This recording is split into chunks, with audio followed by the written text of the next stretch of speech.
अपनी कमाई को निश्चय खाने पाएगा, तू धन्य होगा और तेरा भला ही होगा। यहाँ पे खुदा ने बोल के छोड़ दिया। क्या कहा? जब ये तू दोनों काम करेगा, फिर जो तू कमाई करके लेके आता है, जो तू मजदूरी, जो तू व्यापार करता है, जो तेरी फसलों का व्यापार है, जो भी तेरी कमाई है, तेरा बिजनेस है, व्यापार है, नौकरी है, अब जो उनकी तू इनकम करता है, जो तुझे पैसे मिलते हैं, वो तू अवश्य ही खा पाएगा। शैतान उसको नहीं चुरा पाएगा। अगर तू परमेश्वर का भय मानता और उसके वचन पे चलता है। कितनों को बात समझ में आई है? अगर आई है तो अपने जोरदार तालियां बजाना। अब खुदा क्या कहता है, अपने आगे ध्यान देना इस बात की तरफ। तेरे घर के भीतर तेरी स्त्री फलवंत दाखलता सी होगी, तेरे मेज के चारों ओर तेरे बालक जलपाई के पौधे से होंगे। अब खुदा ने यहाँ पे बातें बताई आगे। क्या कहा? जब तू ये दोनों काम करेगा तो क्या होगा? तेरे घर के भीतर जो तेरी स्त्री है, तेरी पत्नी है, तेरी वाइफ है, वो दाखलता सी, वो कैसी होगी? वो दाखलता सी होगी। तेरे बच्चे जलपाई के पौधों के समान होंगे। अब इसका मतलब क्या है? प्रभु कहता है, जब तू मेरा भय मानता है, मेरे वचन पे चलता है, तो मैं क्या करूंगा? पति और पत्नी के बीच में कभी भी लड़ाई नहीं होने दूंगा।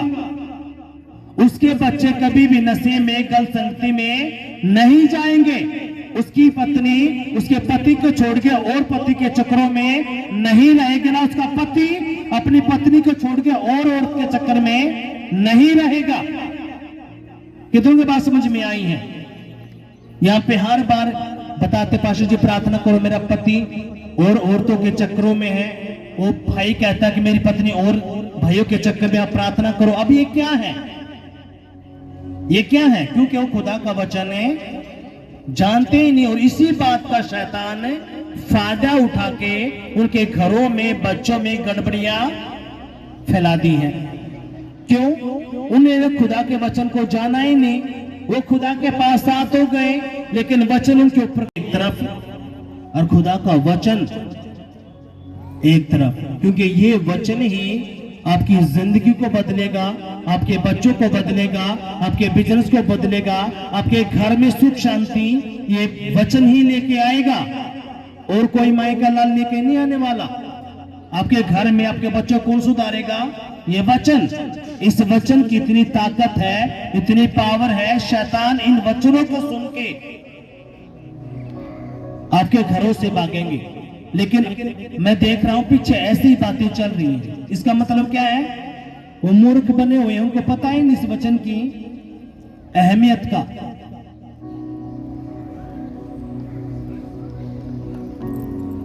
अब खुदा क्या कहता है? तेरे घर के भीतर तेरी स्त्री, यानी कि जो तेरी पत्नी है, तेरी वाइफ है, तेरी औरत है, वो दाखलता सी होगी। और तेरे बच्चे जलपाई के पौधे के समान, यानी कि प्रभु कहता है तेरे घर में इतनी आशीष मैं दूंगा, इतनी बरकत मैं दूंगा, इतनी शांति दूंगा, तू हैरान हो जाएगा। हालेलुया। और खुदा ने, जब आप तालियां बजाते तो अच्छे से बजाओ। ये नहीं 2 बजा रहे, 3 बजा रहे, ऐसे नहीं। आप तालियां बजाते तो अपने प्रभु की महिमा अच्छे से करनी है। जब मैं प्रार्थना में था, खुदा ने एक बात कहा, जब तू पुलपिट पे जाए तो मेरे लोगों को कहना कि मैं इनको बहुत आयत की आशीष देने के लिए जा रहा हूं। मैं इतनी आशीष उनको दूंगा कि उनके घर में रखने की जगह ना होगी। पर लेकिन खुदा ने उसके बाद जो बात बोली, वो क्या बोली? अपने ध्यान सुनना इस बात को। लेकिन मैं उनको आशीष इसलिए नहीं दे पा रहा। क्यों? क्योंकि उनके अंदर इतनी कमियां हैं, इतनी गलतियां हैं। मेरा मन तो करता उनको आशीष देने के लिए, लेकिन उन्होंने इतनी गलतियां कर रखी हैं, वो मैं आशीषों पे दे ही नहीं पाता। वो आशीषें मैं ऐसी कैसी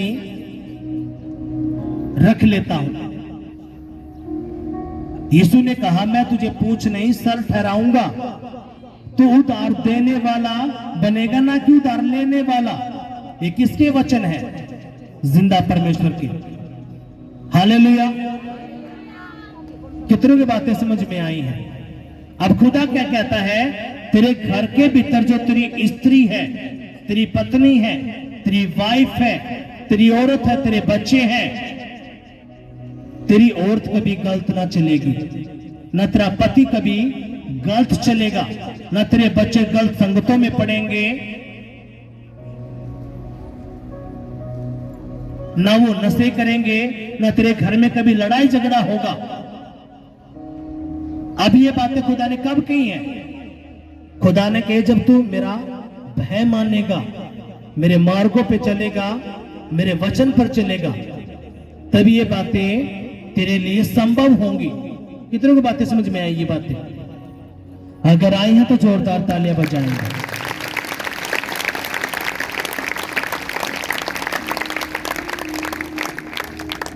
तेरी मेज के चारों ओर तेरे बालक जलपाई के पौधे के समान होंगे। सुन, जो पुरुष यहोवा का भय मानता है वह ऐसे ही आशीष पाएगा। क्या कहता खुदा? जो यहोवा का भय मानता है वो कैसे आशीष पाएगा?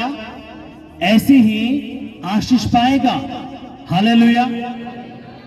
अब आगे खुदा क्या कहता है? तू अपने नाती पोतों को भी देखने पाएगा, इज़राइल को शांति मिले। खुदा ने कहा जब तू ये काम करेगा, कौन से वाले काम? जब तेरा भय मेरे अंदर आएगा, मेरे मार्गों पर चलेगा, मेरे वचन पर चलेगा, तो तू अपने नाती पोते को भी देखने पाएगा। अब देखो कितनी बार हमने सुना कोई एक्सीडेंट से मर गया, कोई 40 साल की उम्र में, कोई 35 की में, कोई 45 की में। अब ये क्या है? अधमौत। उनकी कोई मरने की उम्र नहीं है, लेकिन खुदा की ग्रेस, उसका अनुग्रह ना होने के कारण, प्रभु का वचन उन पे ना होने के कारण वैसे ही खत्म होते जा रहे हैं।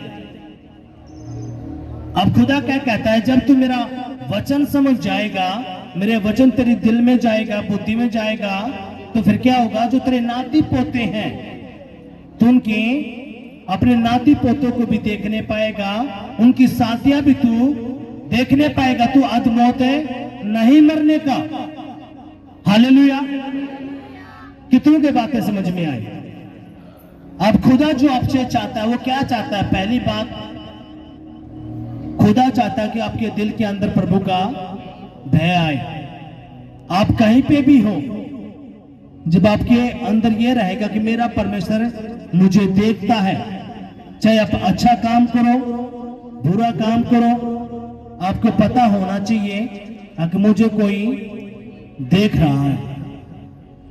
जब आपको इस बात का एहसास रहेगा, आप गलत काम नहीं कर पाओगे। दूसरा, जो प्रभु का वचन है, खुदा क्या कहता है? अब आपने इस वचन की तरफ ध्यान देना है। आप कब फंसते हो? आपका व्यापार कब ठप होता है? आपकी मजदूरी कब ठेकेदार रोकता है? शैतान कब चुराता है? आपने ध्यान देना इस बात के ऊपर।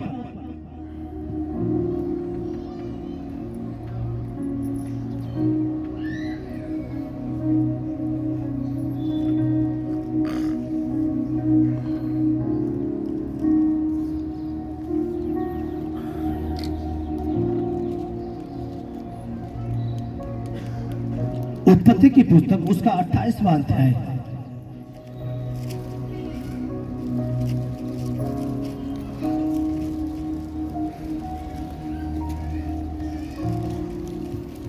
आपकी मजदूरी कब शैतान रुकवा देता है? आपके व्यापार को कब ठप करता है?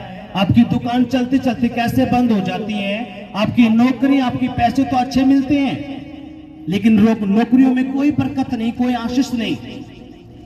वो नशे में, लड़ाई में, झगड़े में, ऐसे ही वो क्यों जा रहे हैं? आप अपने ध्यान देना इस बात की तरफ। उत्पत्ति की पुस्तक उसका 28वां अध्याय उसके 20 से मैं पढ़ूंगा। तब याकूब ने यह मन्नत मानी, यदि परमेश्वर मेरे संग रहकर इस यात्रा में मेरी रक्षा करे और मुझे खाने के लिए रोटी और पहनने के लिए कपड़ा दे और मैं अपने पिता के घर में कुशल क्षेम से लौट आऊं, तो यहोवा मेरा परमेश्वर ठहरेगा और यह पत्थर जिसका मैंने खंबा खड़ा किया है परमेश्वर का भवन ठहरेगा, और जो कुछ तू मुझे दे उसका दसवांश मैं अवश्य ही तुझे दिया करूंगा। अब यहाँ पे याकूब ये परमेश्वर से मन्नत मांग रहा है। याकूब का मतलब कौन? इज़राइल। अब्राहम को एक लड़का पैदा हुआ जिसका नाम इसहाक है। इसहाक से 2 लड़के पैदा हुए जिसका नाम, एक का नाम इज़राइल और एक का नाम असाव। अब जो इज़राइल है ये मन्नत मांग रहा है क्या परमेश्वर से, खेद से ना हो कि यहोवा प्रभु यीशु मसीह अगर तू मेरे संग रहे, मेरी रक्षा करे और मुझे खाने के लिए रोटी और पहनने के लिए कपड़ा दे। क्या कहता है? ये जो मन्नत मान रहा है, क्या मन्नत मांग रहा है? अगर जिंदा परमेश्वर मेरे संग रहे, पहली बात तो क्या, अगर ये परमेश्वर मेरे संग रहे, दूसरा मेरी रक्षा करे और मुझे खाने के लिए रोटी दे और पहनने के लिए कपड़े दे। आगे क्या कहा?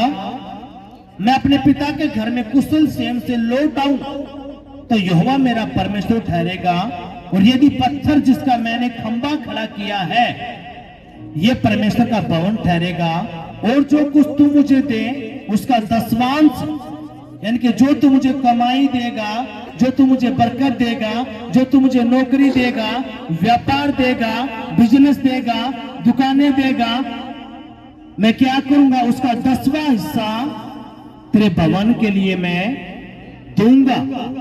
ये कौन कह रहा है? याकूब। याकूब कौन? परमेश्वर का चुना हुआ, जिसने यहोवा ने मोहर मारी है। जो इज़राइल देश जिसको हम कहते हैं वो किसका है? जो यहोवा की कौम है वो। अब आप जो मजदूरी करते हैं, आप जो नौकरियां करते हैं, आपकी तनख्वाह जो रोक ली जाती है, आपके घर में कोई बरकत नहीं है, वही लड़ाई है, झगड़ा है, ऐसे क्यों है? आपके बच्चे कितने पढ़े लिखे क्यों ना हो, अगर यीशु का अनुग्रह आपके बच्चों के ऊपर नहीं है, आपके बच्चे पढ़े लिखे होकर भी जरूर रह जाएंगे। उनको नौकरी मिल गई तो नौकरी को भी वो अच्छे से, जो उनकी इनकम है वो अच्छे से नहीं खा पाएंगे, क्योंकि हमने पढ़ा, प्रभु ने क्या कहा? धन्य है वो जो यहोवा का भय मानता है और उसके वचन पे चलता है। उसका वचन कहता क्या है? तू 6 दिन काम कर, 7वें दिन तू मेरे भवन में आ। उसके वचन किया, इसका ये वचन उसकी आज्ञा है। प्रभु ने कहा जब तू मेरे भवन में आए तो तूने छुच्छे हाथ नहीं आना। छुच्छे हाथ का मतलब समझते हो? जब आप अपने रिश्तेदारों के पास जाते हैं, ऐसे भी उठा के जाते हैं। बोलो, आप अपने रिश्तेदारों के पास गए, ऐसे ही चले गए, आवाज नहीं आई, ऐसे ही चले जाते हो। क्या करते हो? मिठाई, केले वगैरह, संतरे वगैरह लेके जाते हो कि नहीं जाते? जो सबसे बढ़ के है, जब आप पढ़ोगे, अब जो खुदा का वचन पढ़ता उनको इन बातों का पता है। आपकी बरकतें, आशीषें, बच्चों के सब कुछ यहाँ पे छिपकर बैठा है। इसलिए बताया गया क्या? इजरायली थे, जब परमेश्वर था, इजरायली क्या करते थे? बड़े बड़े हेल्दी पशुओं परमेश्वर के लिए चढ़ाते थे, उसके भवन के लिए। क्योंकि उस टाइम पे क्या चढ़ते थे? भेड़ बकरियां प्रभु के भवन में, क्योंकि हजारों साल पहले की बातें हैं।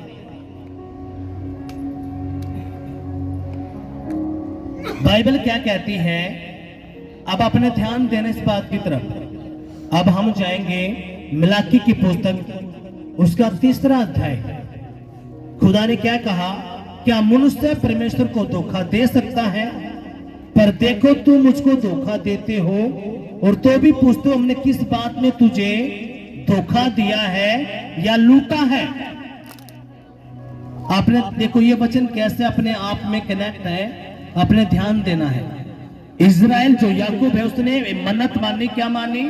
अगर जो सेनाओं का यहोवा परमेश्वर है, अगर वो मेरे संग रहे, मेरी रक्षा करे, मुझे खाने के लिए रोटी दे और पहनने के लिए कपड़ा दे, तो वो मेरा परमेश्वर ठहरेगा।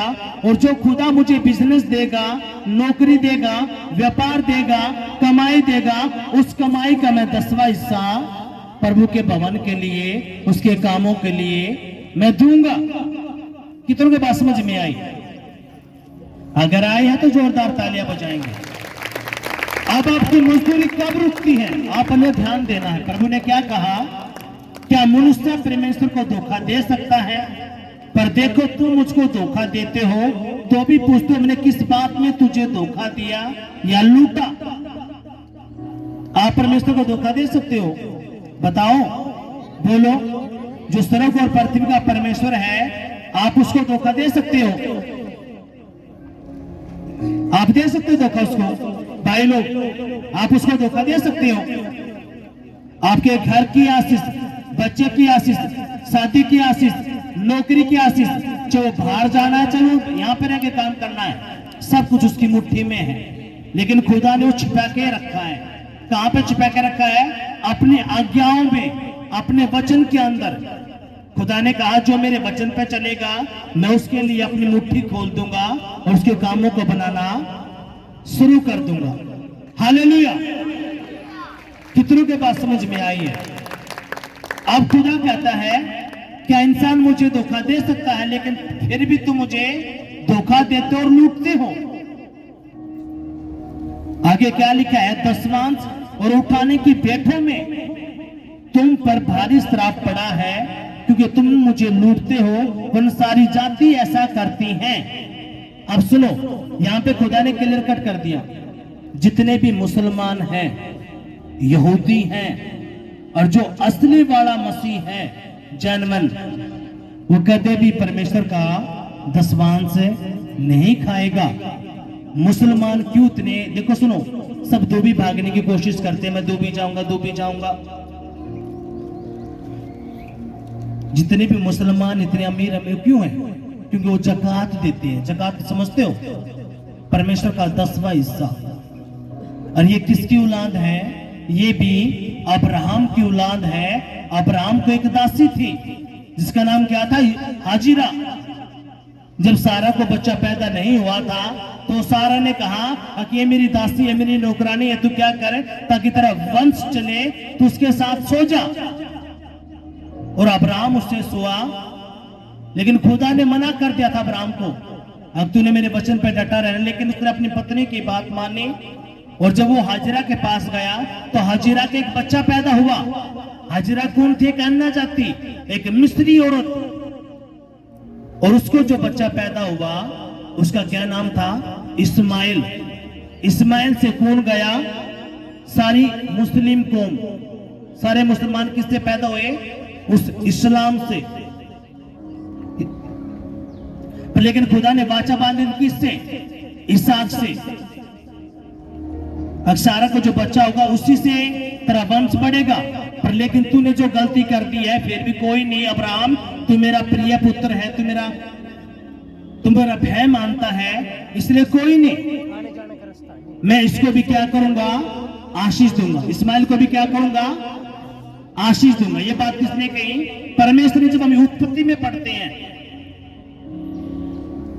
हाँ कि नहीं?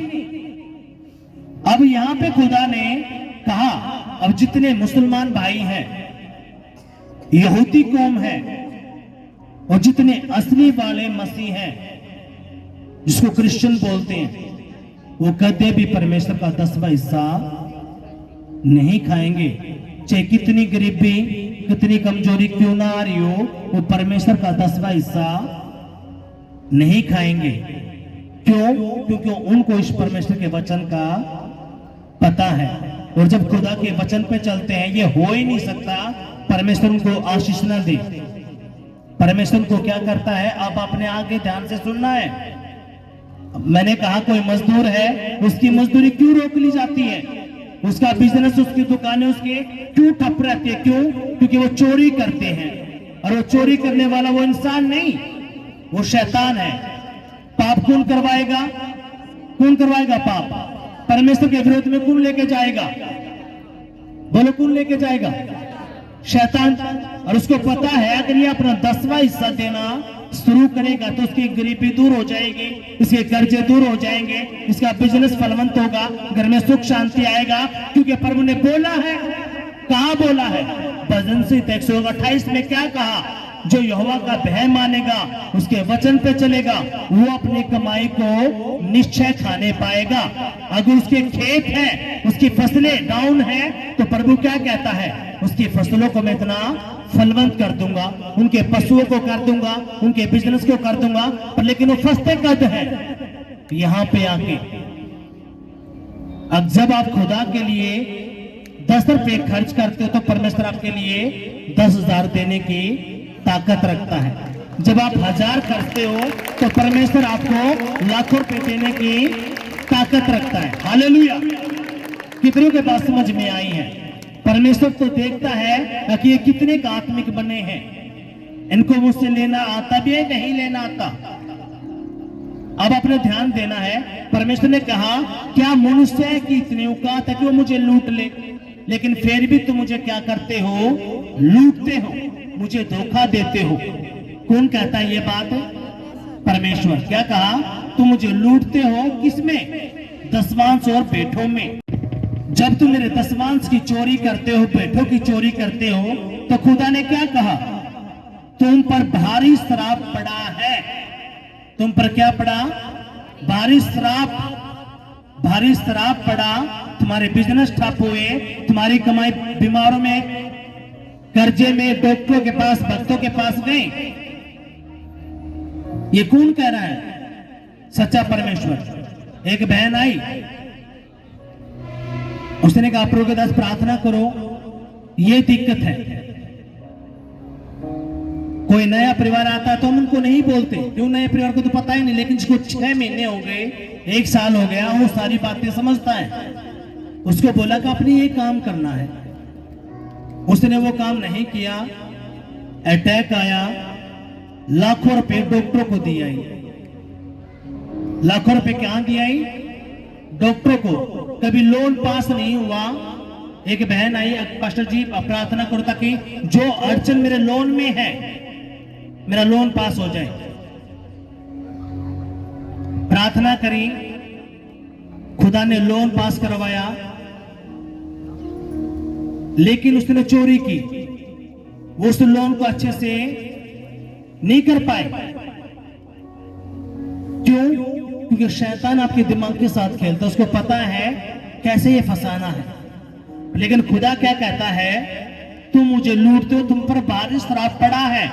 भारी श्राप का मतलब क्या है? तुम पे बंधन आते हैं, श्राप आते हैं, बीमारियां आती है, तुम्हारे बच्चे नशे में जाते हैं, घर में तलाक होते हैं, लड़ाई झगड़ा होता है। क्या है ये? तुम पे अटैक आते हैं। किसके कारण? जब तुम ये करते हो। आगे खुदा क्या करता? कहता है, वह सारी जाति ऐसा करती हैं, सारे दसवांश भंडार में ले आओ कि मेरे भवन में भोजन वस्तु रहे। और सेनाओं का यहोवा यह कहता है कि ऐसा करके मुझे परखो कि मैं आकाश के झरोखे तुम्हारे लिए खोलकर तुम्हारे ऊपर अपरंपार की आशीष की वर्षा करता हूं कि नहीं। परमेश्वर ने क्या कहा? अगर तुम्हें कोई डाउट है तो तुम क्या करो? मुझे परख कर देख लो। ये कौन बोल रहा है? सच्चा परमेश्वर। क्या कहता है? जब तुम मेरे भवन में अपना दसवांश अपनी बेटे देते हो, क्यों? ताकि मेरे भवन में किसी वस्तु की कमी घटी ना रहे। जब तुम ऐसा करते हो, ऐसा करके मुझे परख लो। ऐसा करके क्या करो? मुझे परखो कि मैं तुम्हारे लिए स्वर्ग से अपरंपार की आशीष देता हूं कि नहीं देता। खुदा क्या कहता है? मेरे भवन में भोजन वस्तु रहे। सेनाओं का यहोवा यह कहता है कि ऐसा करके मुझे परखो कि मैं आकाश के झरोखे तुम्हारे लिए खोलकर तुम्हारे ऊपर अपरंपार की आशीष की वर्षा करता हूं कि नहीं करता। यहां पे खुदा ने क्लियर काटे कह दिया,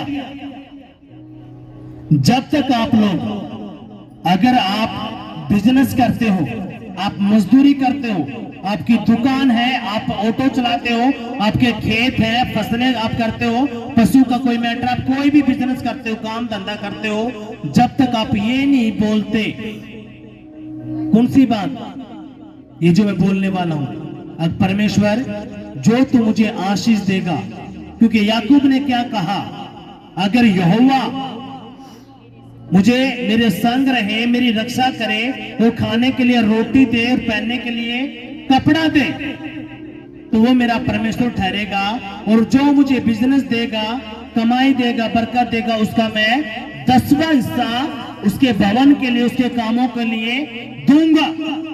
जब तक आप ये नहीं बोलते, आप कितने चौधरी बने रहो, कितने आप एंडी बने रहो, कुछ भी नहीं होने का। कितने आप आए जाओ जाए जाओ, कुछ नहीं। आज जितने भी क्रिश्चियन देश हैं बहुत अमीर हैं, ऐसे ही मुसलमान देश भी अमीर है। क्यों? क्योंकि वो खुदा के वचन को, ऐसे ही यहूदी इजरायली अमीर है। क्यों? क्योंकि उन्हें पता है आशीष का खींचने का तरीका। वो परमेश्वर का 10वां हिस्सा जो उनकी कमाई है, अगर वो 100 रुपये कमाते हैं रोज के, तो 10 रुपये परमेश्वर का निकाल देते हैं और कहते हैं, प्रभु ये 10वां हिस्सा तेरा है, तो 90 रुपये में मुझे आशीष दे। अगर वो 200 रुपये कमाते हैं तो 20 रुपये निकाल देते हैं, कहते हैं प्रभु तो 180 रुपये में मुझे आशीष दे। और जब तक आप ये नहीं बोलते, आप चाहे रोज के 1 लाख रुपए कमाते रहो, घर में बरकत आशीष से नहीं आने की। आप कितने भी कमाते हो, घर में वही लड़ाई, वही झगड़ा रहेगा। क्योंकि आपने वचन क्या पढ़ा, जो यहोवा का भय मानता है, उसके मार्ग पे चलता है, वो अपनी कमाई को निश्चय खाने पाएगा, और उसका भला होगा, और उसके घर में उसकी स्त्री दाखलता से फलवंत होगी, और उसके घर में उसके बच्चे जो होंगे मैच के चारों ओर बैठ के वो सुख शांति से रहेंगे। कितनों के बातें समझ में आती हैं? आज जो भी मेरा भाई बहन जो काम करता है, आज आपने ये वादा खुदा से करना, प्रभु जो तू मुझे कमाई देगा। कोई भाई बहन सरकारी नौकरी चाहता है तो आपने बोलना है कि परमेश्वर जो तू मुझे नौकरी देगा, मैं अपनी कमाई का 10वां हिस्सा में तेरे भवन के लिए, तेरे कामों के लिए दूंगा। अगर आपकी प्राइवेट जॉब है, जब आप ये बोलते, आपके काम धंधे कुछ भी है, जब तक आप ये नहीं बोलते, आप ऐसे ही गरीबी में, आप भी गरीबी में जी जाओगे, आपके बच्चे गरीबी में जी जाएंगे, ऐसे ही चलता रहेगा। क्यों? आप प्रभु के वचन को जान के भी अनजान बने हुए हो। और ये जो कारोबार की आशीष का संडे है, खुदा ने क्या कहा? खुदा ने स्पेशल मुझे बोला, तूने बोलना है कि मैं तो तेरे लोगों को आशीष देना चाहता हूं, लेकिन ये मेरे साथ क्या करते हैं? गड़बड़ी। क्या करते हैं? गड़बड़ी। ये गड़बड़ी जब करते हैं, इसलिए इनके ऊपर ये काम है नहीं हो पाती। और जो भी है, चाहे आपका पति है, पत्नी है, कुछ भी बच्चे हैं जो काम करते हैं, आज आपने खुदा से कहना है क्या? जैसे याकूब ने कहा, क्या कहा? अगर यहोवा मुझे बिजनेस दे, नौकरी दे, काम धंधा दे, तो मैं उसके भवन के लिए क्या करूंगा? अपने कमाई का 10वां हिस्सा। पर वो मुझे फसल मेरी अच्छी करे, मेरे पशुओं को अच्छा रखे, क्योंकि सबका अलग अलग मैटर। किसी की दुकान है, किसी का ऑटो वगैरह है, तो रोज की मजदूरी करता है, कोई महीने में। जब ये आप करते हो, खुदा ने कहा उसके घर के भीतर जो स्त्री रहती है, उसके बच्चे रहते हो, दाखलता से होंगे, वो फलवंत होंगे, उनके घर में कभी मैं लड़ाई झगड़ा नहीं होने दूंगा। खुदा क्या कहता है? इतनी आशीष दूंगा, क्योंकि घर में रखने की भी जगह नहीं होगी। कितनों के बात समझ में आई है? अगर आई है तो आपने जोरदार तालियां बजानी है।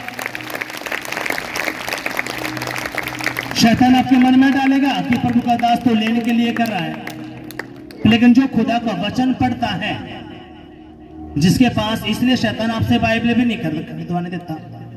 वो कहता है बाइबल मत खरीद। उसको पता अगर ये बाइबल खरीदेगा तो पवित्र आत्मा इसको पढ़ाएगा, और जब पवित्र आत्मा इसको पढ़ाएगा तो उसको सारी बातों को पता चलेगा, इसकी बुद्धि खुलेगी, और जब बुद्धि खुलेगी तो इसके श्राप टूटेंगे, बंधन टूटेंगे। इसलिए वो आपको खुदा का कलाम भी नहीं खरीदने देता। हम क्यों फोर्स करते हैं कि आपने खुदा का कलाम खरीदना है? जब तक आप खुदा का कलाम ही आपके पास नहीं, आप क्या करोगे? आपके तो हथियार ही नहीं है, प्रभु का वचन ही नहीं है, तो आप क्यों से आशीष ले लोगे? बताओ। ये जो छोटी मोटी आशीष की आप गवाही सुनते हो, ये कौन सी छोटी मोटी आशीष है? अगर आप खुदा से बड़ा चाहते हो, क्यों? क्योंकि आपका परमेश्वर बहुत बड़ा है, वो किसी डिब्बी में बंद नहीं है। उसने कहा तो अपना मुंह खोल, तेरा परमेश्वर तेरा मुंह भरने की ताकत रखता है। तू चाहता तेरे बेटे अफसर बने तो मैं तेरे बेटों को अफसर बनाऊंगा, लेकिन तू मेरी जिस पे चल, तो तू चाहता है तेरा बिजनेस फलवंत रहे लाखों करोड़ों का, तो तू अपना मुंह खोल, तेरे बिजनेस को मैं फलवंत करूंगा। अगर आप अपना मुंह ही नहीं खोलोगे, हम क्यों मुंह को कब खोलेगा? जब आप उसके वचन पे चलोगे। आप उसके वचन पे नहीं चलते, वचन पे नहीं चलते, इसलिए आपके अंदर बीमारियां, लड़ाइयां, झगड़े, बच्चे नशे में रहते हैं, और जब नशे में रहते हैं तो कुछ भी नहीं होता। इसलिए आपने समझना इन बातों को। आज आपने करना क्या है? जैसे याकूब ने एक वादा किया, आपने भी एक वादा करना। क्या कहना? प्रभु, जो तू मुझे कमाई देगा, जो तू मुझे बिजनेस देगा, उस बिजनेस का मैं 10वां हिस्सा तुझे दूंगा। यहाँ पे एक मंडली बनाई गई, पवित्र लोगों की मंडली। वो मंडली क्यों बनाई गई? ताकि हम प्रभु के भवन ले सके, भवन और जमीन खरीद सके। ये खुदा ने क्या एक प्लान दिया, खुदा ने एक बात रखी। क्या कही? अब तू मेरे लोगों को बोल। पर लेकिन उस मंडली में भी आप सोचते हो कि मैं कैसे क्या करूं, क्योंकि करने वाला कौन है? सच्चा परमेश्वर। इसलिए जब आप खुदा के लिए 10 रुपए खर्च करते हो तो परमेश्वर आपको हजारों देने की ताकत रखता है। जब आप 1000 करते हो तो परमेश्वर लाखों देने की ताकत रखता है, और आपके घरों से सारी बीमारी, कर्जों को उखाड़ कर बाहर करता है। ये क्या है? क्योंकि आपको वचन समझ में नहीं आया, और वचन ना समझ में ना आने का कारण यही एक वो है। लेकिन जैसे आप ये कहते हो, हाँ प्रभु मैं तेरे दर्शन में जुड़ा हूं, और खुदा मैंने तेरे दसमांश की, तेरे बीच की चोरी नहीं की, तो खुदा आपको देखता है। और परमेश्वर फिर आपके बच्चों को भी, आपके पति को भी, पत्नी को भी, आपके बिजनेस को भी, आपके काम धंधों को, आपके पशुओं को, आपकी फसलों को भी वो अच्छे से रखता है। खुदा ने क्या कहा? तो पूछ नहीं, सर ठहराया जाएगा, और जिस काम में तू हाथ लगाएगा उसमें मैं तुझे बहुतायत की आशीष दूंगा। ये किसने बोले? ये जिंदा खुदा का कलाम है। लेकिन आपकी जिंदगी में पूरा क्यों नहीं है? क्योंकि आपके अंदर गड़बड़ियां हैं, शैतान काम करता है, इसलिए आप ये बातें समझ नहीं पा रहे। इसलिए खुदा ने क्या कहा? हमने पहले आज क्या पढ़ी? खुदा ने कहा जो यहोवा का भय मानता है, उसके मार्गों पे चलता है, अब वो भाई बहन क्या करेगा? अवश्य अपनी कमाई को खाएगा। अब उसके घर में सुख शांति रहेगी, उसकी पत्नी, उसके पति, बच्चे सब ठीक रहेंगे, वो अपने नाती पोतों को भी देखने पाएंगे। प्रभु कहता है उनके घर में कभी तलाक मैं नहीं होने दूंगा, उसके बच्चे कभी नशे में नहीं जाएंगे, न गलत संगति में जाएंगे, न उनकी पत्नी के ऊपर, पति के ऊपर दुष्ट आत्मा का अटैक होगा, न कभी जादू टोने होंगे उनके ऊपर। लेकिन क्या करते हैं? वचन की कमी ना होने के कारण, वचन समझ में ना आने के कारण आप लोग फंसते हो। जब फंसते हो तो घर में लड़ाइयां होती हैं, झगड़े होते हैं, फिर आपका पति, आपकी पत्नी किसी और पुरुष के साथ, आपका पति किसी और औरत के साथ, आपके बच्चे व्यभिचार में, नशे में जाते हैं। क्यों? क्योंकि वचन की समझ नहीं। फिर इसलिए करके अटैक होते हैं दुष्ट आत्माओं के, बीमारियों के। क्यों? क्योंकि खुदा का वचन आपके पास ही नहीं। अगर आप चाहते हो आपका बिजनेस फलवंत हो, आपके कारोबार की आशीष का जो संडे है, जो आने वाला अगला संडे है, ये तो आज पहला पार्ट है। जब हम अगला सुनेंगे आप हैरान हो जाओगे। हालेलुया! कितनों को समझ में ये बातें आई हैं? अगर आए तो जोरदार तालियां बजाएंगे। आज आपने क्या करके जाना है? आज अपने वादा करना खुदा से। जब आप अकेले हो तो खुदा से कहना, प्रभु जो तू मुझे मजदूरी देगा, जो तू मुझे बिजनेस देगा, जो तू मुझे दुकानें देगा, प्रभु जो तू मुझे आशीष देगा, खुदा मैं तेरे भवन के लिए, तेरे कामों के लिए उस तरह दसवांश तरह बीज दूंगा। इसलिए मुसलमान, इसलिए यहूदी, इसलिए असली वाले मसीह जो क्रिश्चियन है वो फलवंत है। अगर आप चाहते हो कि हम फलवंत रहे, हमारे बच्चे फलवंत रहे, हमारे काम धंधे फलवंत रहे, तो यही वो एक रीजन है। पहला रीजन क्या है? यहोवा का भय। दूसरा उसका वचन। अब खुदा क्या कहते हो? अपनी कमाई को अवश्य खाएगा। और आप देखोगे खुदा ने कहा ऐसा करके तू मुझे परख ले। कोई कहता है ये बात? बोलो, किसी ने कही ये बात? ऐसा करके खुदा कहता है तू मुझे परख के देख ले, तेरे लिए मैं आकाश से झरोखे खोलता हूं कि नहीं खोलता। झरोखे का मतलब तुझे अपरंपार की आशीष करता हूं कि नहीं करता। प्रभु, आप परमेश्वर को हरा सकते हो? मुझे बताओ, आप खुदा को हरा सकते हो? आप उसको 100 रुपये देते हो 1%, तो खुदा आपको हजारों देने की ताकत रखता है। अब उस बहन ने गवाही दी, उसका पूरा बिजली का जो बिल है 1.5 लाख है, वो पूरा परमेश्वर ने माफ करवा दिया। माफ करवाया कि नहीं करवाया? आपने यहाँ पे गवाहियां सुनी। अब यही डॉक्टरों के पास जाते, भक्तों के पास जाते, हजारों पेन के क्या होने थे? खर्च होने थे कि नहीं होने थे? और खुदा क्या कहता है? इसलिए प्रभु कहता है अगर तू फलवंत होना चाहता है तो तूने ये काम करना है। हालेलुया। अपनी आंखें बंद करेंगे।